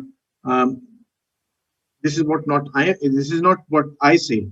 This is the international agencies, these are the international observers, these are the data which have been published for your consumption, also for everyone to look at and then analyze the situation. Because अगर reality check नहीं करेंगे अगर reality को नहीं देखेंगे तो फिर आंखें बंद करके अगर पिजन जो है वो आंखें बंद कर ले और समझे कि कैट चली गई है, तो कैट नहीं जाती, बल्कि कैट आके नेक को पकड़ लेती है, राइट। तो ये 3 चीजें मैंने आपको बताई थी, inefficient ineffective public administration, devolution पूरी ना होना, और स्टेट का रोल मार्केट्स के अंदर। इन तीनों को ही हम इस ग्राफ में, इस फिगर में एड्रेस कर रहे हैं। अपनी पब्लिक सेक्टर को बेहतर बनाए through better human resource management, right people, meritocracy, right people for the right job, promotions, transfers, performance management systems, fiscal and monetary policies अपनी बेहतर करें, improved policy coordinate, turf wars के बजाय एक दूसरे से कोऑर्डिनेट और कोलैबोरेट करने का माहौल पैदा करें, strengthening and empowering administrative systems at local level, deepening devolution, improving fiscal transfer, increasing local level accountability, reduced ownership role of the state, state का जो है state जो है वो अपनी करे सिर्फ इंटरवीन करे उन जगहों पे जहाँ पे रिक्वायर्ड है, not in every sector, regulatory system को बेहतर करे और quality of social service delivery को बेहतर करे। जी, सबसे पहले आपका आ गया जी स्ट्रेंथनिंग ह्यूमन रिसोर्स मैनेजमेंट। आपकी सिविल सर्विस को रीस्किल करने की जरूरत है, टारगेटेड ट्रेनिंग्स उनको उनके हिसाब से, उनकी रिक्वायरमेंट्स के हिसाब से मॉडर्नाइज करने की जरूरत है। ट्रेनिंग की कैपेसिटी बिल्डिंग की अप्रोचेस जो हैं वो बहुत ऑब्सोलीट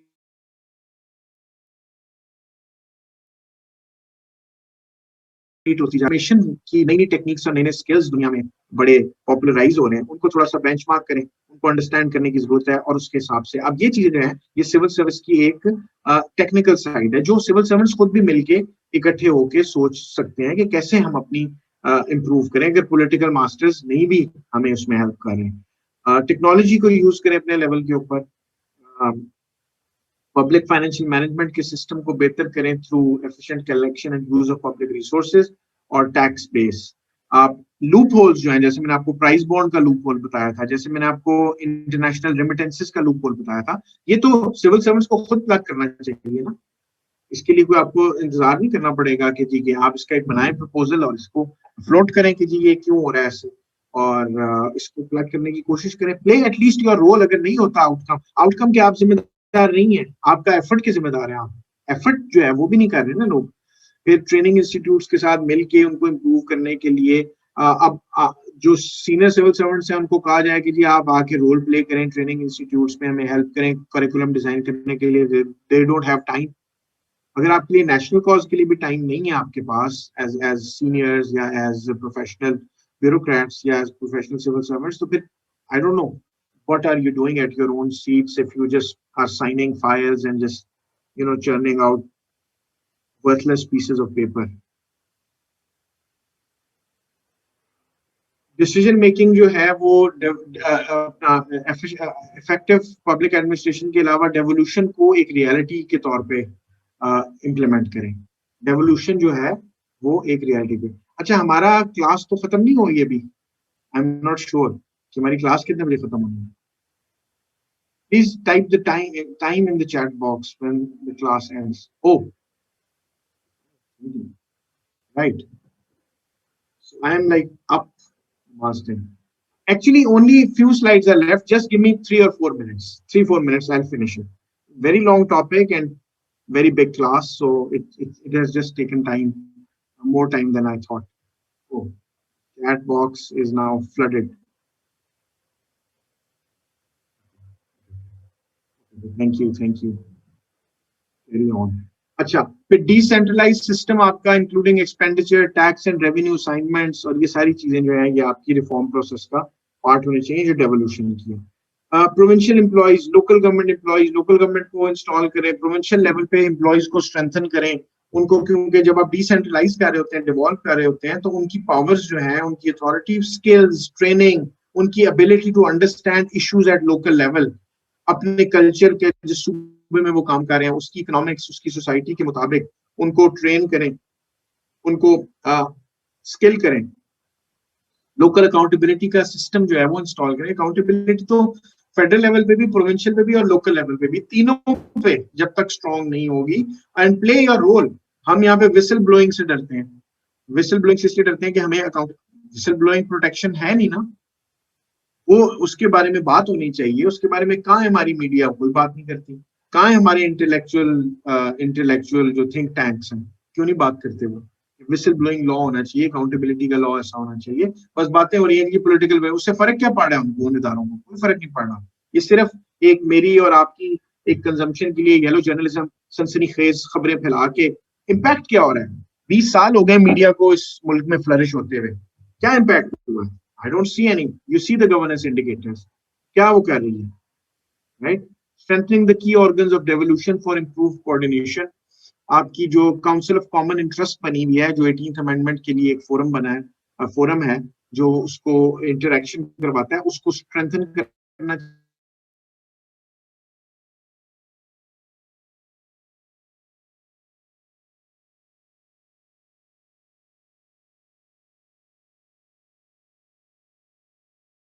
ट्रांसफर सिस्टम, आपका एनएफसी अवार्ड, इसको बेहतर और ट्रांसपेरेंट और इक्विटेबल करें, फेयर करें एनएफसी अवार्ड को, ताकि है कि आपके सूबों को जो डिविजिबल पूल है फंड्स का, रिसोर्सेज का, फाइनेंशियल का, उससे प्रॉपर जिस सूबे की जो रिक्वायरमेंट है उसके हिसाब से उसको मिले फिस्कल ट्रांसफर सिस्टम के अंदर। Rethinking the role of state. आपको स्टेट ओन्ड एंटरप्राइजेस जो बिल्कुल नकारा और निकम्मी है और आपसे नहीं ठीक हो रही, उनको प्राइवेटाइज करें यार, जान छोड़ा है, उनसे क्या मुसीबत है? What is wrong? कितनी देर तक इनको लेके लीचेस को सक आउट करते रहना है ब्लड? कितनी देर तक आप आईएमएफ से अपने, ना आप एक्सपोर्ट ओरिएंटेड बन रहे हैं, ना आप इंपोर्ट सब्सटीट्यूटेड बन रहे हैं, ना आप प्रोडक्टिविटी इंडस्ट्रियलाइजेशन कर रहे हैं, ना आप रिसर्च एंड डेवलपमेंट कर रहे हैं, ना आप टेक्नोलॉजिकल इनोवेशन कर रहे हैं, ना आप एग्रीकल्चरल प्रोडक्ट में वैल्यू एडिशन करके उसको बेच रहे हैं इंटरनेशनल मार्केट में। तो ये फिर यही, और ऊपर से ये भी आपकी सक आउट कर रही है आपके ब्लड को, ठीक है? तो इनके लिए अगर नहीं जो बेचनी चाहते, ना करें सारी प्राइवेटाइज। बहुत सारों को नौकरियां हैं, रोजगार हैं, थोड़ा सा कंपैशन, थोड़ा एम्पैथी, थोड़ी फीलिंग वो भी होती है आपकी सोसाइटी के हवाले से, लेकिन फिर उनके प्रॉपर प्रोफेशनल बोर्ड्स अपॉइंट करें, प्राइवेट सेक्टर से लोग लें, थर्ड सेक्टर से लोग लें, पब्लिक सेक्टर के अच्छे लोग लें, और उनको मार्केट इंस्टीट्यूशंस को, उनके बोर्ड्स को स्ट्रेंथन करें, ताकि ये स्टेट ओन्ड एंटरप्राइजेस प्रोफेशनल हो सके। चाइना की स्टेट ओन्ड एंटरप्राइजेस हमसे बहुत बेहतर परफॉर्म कर रही है, हमसे बहुत पीछे थी, क्योंकि उनको प्रॉपर तरीके से किया गया है, रीडिजाइन किया है। सोशल डिलीवरी सिस्टम अपने बेहतर करें जी।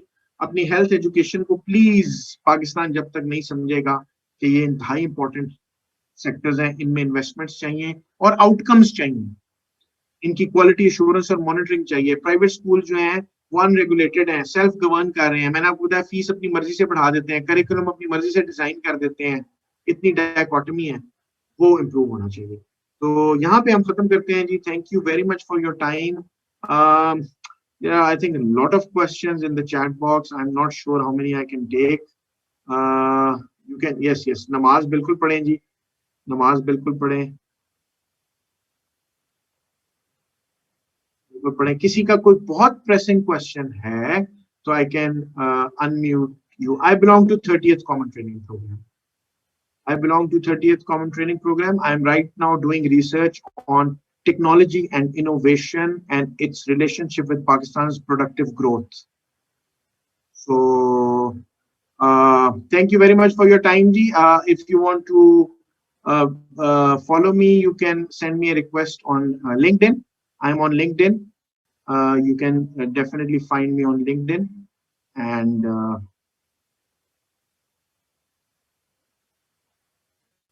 you can type my name on LinkedIn and you can find me there. Bakhtawar Baloch has raised hand. जी मैं बख्तावर आपको अनम्यूट करता हूँ।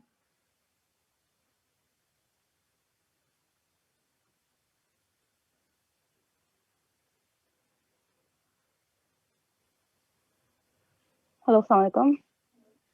जी Assalamualaikum, sir. Sir, my question is that how do you see the local, the importance of the local government system and the police, and the empowerment of the police in the overall governance structures, structure failures that exist in Pakistan today? How do you think that, because we do have a lot of civil military complexities, and we have corruption, and we have all of those governance failures. So what do you think is specifically the role of the police or the judiciary, or you know, these 2-3 institutions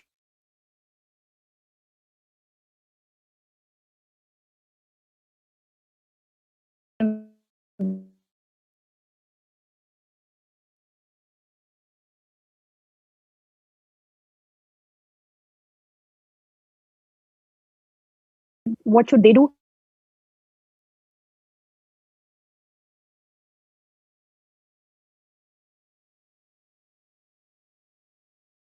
किया जाए तो police आपकी courts